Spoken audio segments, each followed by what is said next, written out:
O perigo de uma vida sem domínio próprio. Graça e paz a todos. Pastor Wagner Mello aqui para mais um devocional. Café com Deus Pai comentado.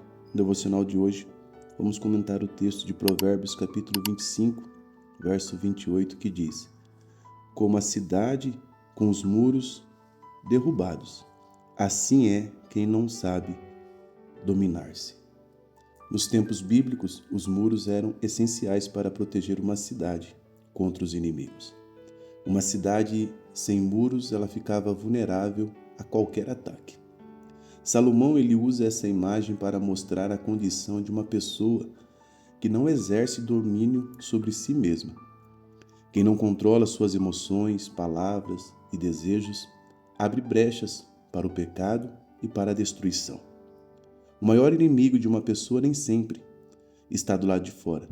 Muitas vezes está dentro dela mesma. Vou compartilhar com você 4 lições que eu considero importantes à luz desse texto. Antes, porém, te convido a tocar no botão preto abaixo e inscrever-se aqui no canal. Todas as manhãs nós nos encontramos aqui para um momento devocional. A primeira lição que esse texto nos fala é que a falta de domínio próprio nos torna vulneráveis.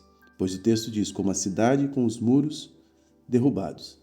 Assim como uma cidade sem muros, naquela época era facilmente invadida. Uma vida sem domínio próprio torna-se vulnerável.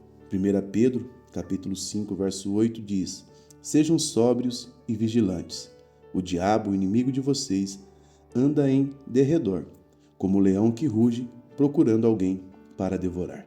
As brechas, elas aparecem quando nós não controlamos os nossos desejos, as nossas palavras, quando nós damos vazão a todas as emoções que sentimos. O inimigo, ele procura exatamente essas áreas de fraqueza. As maiores quedas geralmente começam com pequenas brechas que não foram vigiadas. Se nós trouxermos à memória o caso de Davi, não foi um inimigo externo que derrubou Davi, mas foi os seus instintos caídos que ele não conseguiu dominar. Observe, um homem que conquistou inúmeras cidades, inúmeros reinos, não conseguiu conquistar e dominar as suas próprias emoções, os seus próprios desejos. E isso o levou à queda.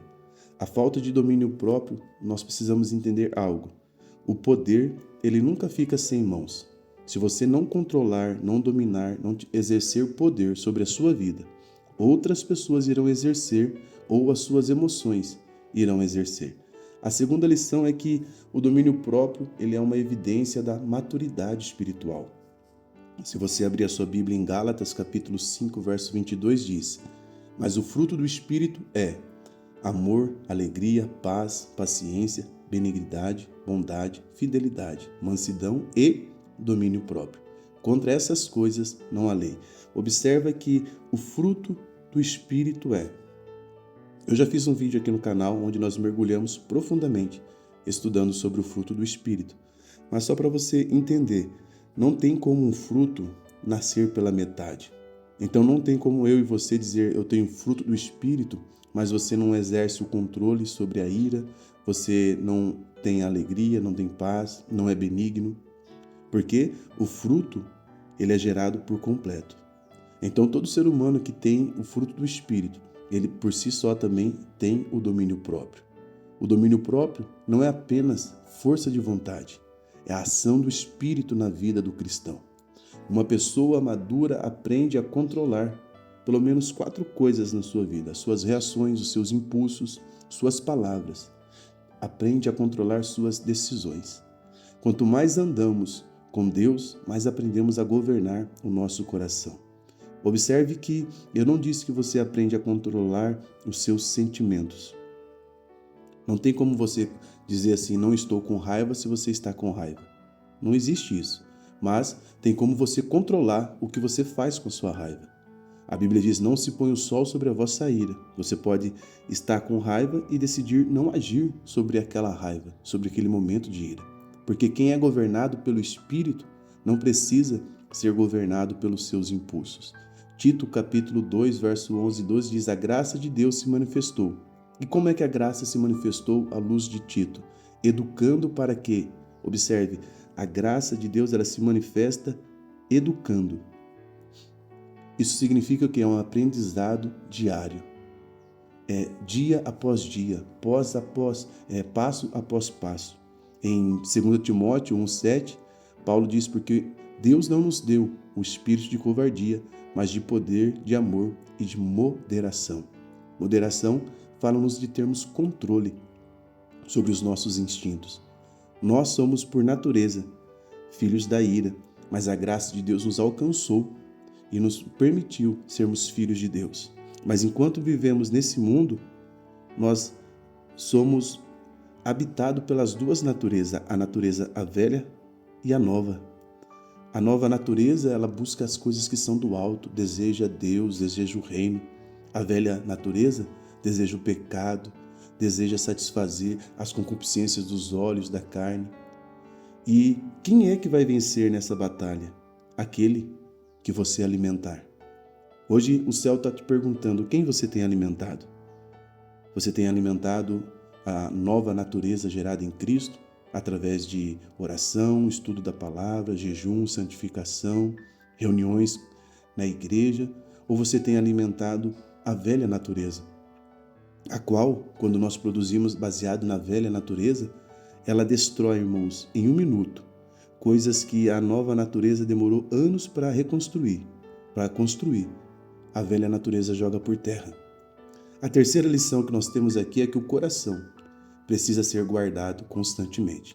E aqui no canal também já tem um vídeo onde eu te ensino como guardar o coração, todos eles, tanto do fruto do Espírito como guardar o coração. Eu vou deixar na tela final para você.